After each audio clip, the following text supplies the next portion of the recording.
and Stewart Road. Call Ken Do, 423-381-3427. 11 after 9, our longtime friends, Melissa Woody, Darlene Goins here. What time is it? It's Cowpea time! I can't believe it, Melissa. It comes by faster every year, it seems like. Yes, I'm telling you. Yes, it does. As does my birthday. And the older I get. Well, and I've been saying this morning for a few people, and that is, look, we got a lot of new people here, and they come in, as you know, at the chamber. They come in weekly almost. So let's go to the beginning. Talk about this festival. Okay. Well, Charleston, there's a lot of history in Charleston, and we really needed to have some kind of a festival or some kind of event that would keep awareness of Charleston and also the Hiwassee River Heritage Center that's there in Charleston. We opened that in 2013 and then reopened with an expansion in 2019, and you have to keep that going. So we really needed a fundraiser event, but also an awareness event. Well, we were sitting in a room, and Jack Sanders, who was the Farm Bureau president at the time, says, well, Charleston used to be the cowpea capital of the world. And we all went, what? Like, what did you just say? And so he told us that cowpeas were, is the general name for thousands of varieties of peas, black-eyed peas, crowder peas, field peas, and all the varieties within all of those, southern peas, pink eyes, purple hulls, all these different peas.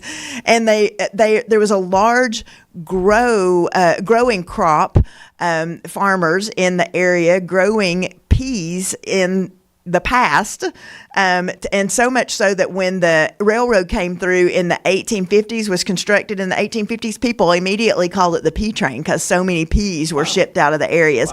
Now, as industrialization happened, we don't grow as many peas in the area, but this rich agri-history that we have that is really fun to celebrate because... What can be more fun than saying cowpea? I know. I mean, come on. And there's a lot of if you go to the Hiwassee River Heritage Center, which all the proceeds from this festival support, you got to keep the doors open, you got to pay the bill, you got to keep the lights on, and so that's what this festival does for the Hiwassee River Heritage Center. And you'll see that the history in Charleston sometimes is very heavy. Well, there's nothing heavy about cowpeas, and so we wanted something that the community could really hang their hat on and smile about, and it's been great. This is the 13th one. Really? Yeah. My goodness, 13th. And it's exploded, Melissa. Yeah, it really yeah. has. It's awesome, and we will expect throughout the day about 5,000 people. It's $5 cash at the gate. There's 3 different gates at the park, and everybody 15 and under is free. So if you can drive, you pay $5. But it's music all day long. It's arts and crafts that are all handmade. It's the Cowpea Cook-Off, which is 5 of our local chefs, and they will be making their best cowpea creations with the Bush Brothers cowpeas that are provided by our main sponsor, Bush's Beans in Dandridge, Tennessee, a little community called Chestnut Hill. They have the sweetest little visitor center and general store. It's so much fun to go up there. If you go up there, be sure to tell them the Cowpea Girls sent you. That's right. They always love that. So we've had some really faithful sponsors over the years. Bush Brothers, Food City, Vocker, Whirlpool. It's the Whirlpool Cowpea Cook-Off. We've had, of course, the Chamber of Commerce, not only sponsors, but they donate me to this. We get a wonderful grant from the Tennessee Arts Commission, and on our website, there's a ton of other sponsors. So we just want you to go check that out, cowpeafestival.com. All right, Darlene, talk about the importance of this event, as Melissa said, not only to the center, but also the community in general. Right. And it is a big asset to our community. We work hand in hand with the city officials at Charleston. We put it on in the Charleston City Park.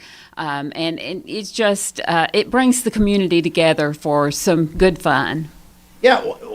We're joined by Melissa Woody, Darlene Goins. The Cowpea Festival is this Saturday.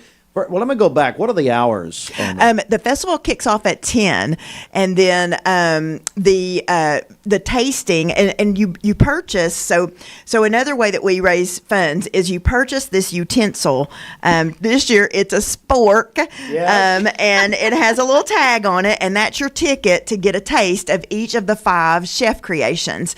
And so then you tear that little tag off and you vote your favorite. That's from 2 to 5, and then there's music all day with the Cleverleys taking the stage at 6 o'clock. The Cleverleys. You got to talk about them. They are unbelievable. So much fun. I mean, they are high energy, just lightning fast picking and amazing musicians, but they're hilarious. They're a comedy show that's incredibly talented musically. So it's going to be super. You never know. Like, they'll be introducing, this oldie but a goodie, and it'll be like Walk Like an Egyptian. It's crazy. It's so you never know what's going to come out next. I had not heard of them until Mike Lee told me about them, so folks, if you've not heard of the Cleverleys, go on YouTube or just Google them or whatever, and just take a look at what they do.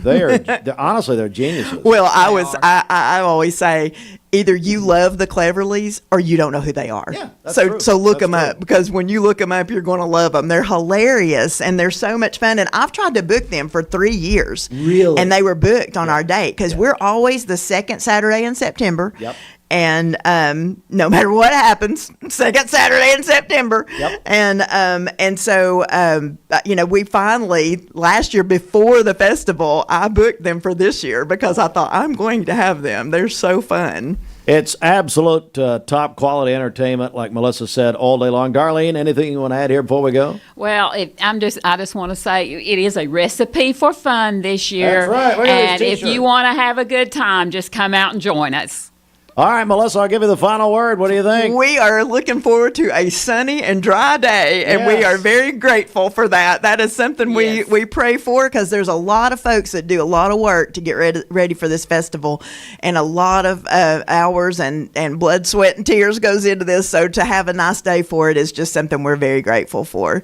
Come out. All right, come out and join us for the Cowpea Festival. I think you brought a couple of prizes here. Is I that right? did. I brought Darlene. I brought a couple of the sporks to hand out to a winner that calls in. So however y'all want to do that, that's awesome. We'll do it right now. If you'd like a couple of these, this will, I believe, does this get them in the festival? No, this gets them the taste testing. Yes. On the Whirlpool Cowpea Cook-Off. Yes. That's wonderful. If you want a couple of these, and these are free taste test passes, these are sporks. This is worth the price of admission. Call or text in. You're already calling now. 423-614-6499. Again, 423-614-6499. Thank you, ladies. Thank you. Thank you. All right. So, Bridget.